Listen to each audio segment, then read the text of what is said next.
হে যুবক ভাইয়েরা, আল্লাহকে ভয় করুন।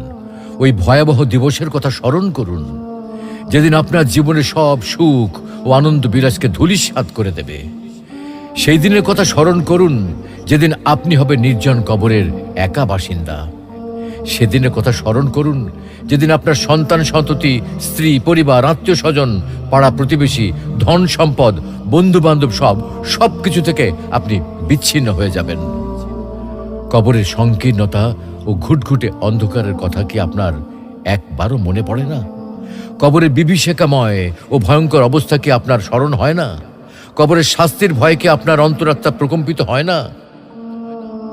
মুনকার নাকির ফেরেশতার দয় প্রশ্নের সঠিক জবাব কি আপনি দিতে পারবেন?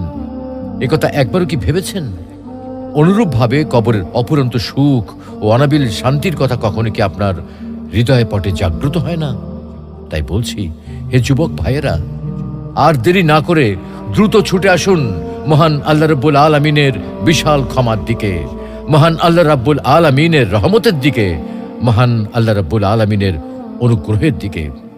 মহান আল্লাহ রাব্বুল আলামিন আপনাদেরকে বলছেন, তবু কি তারা আল্লাহর কাছে তওবা করবে না এবং তার কাছে মাপ চাইবে না? আল্লাহ অত্যন্ত ক্ষমাশীল,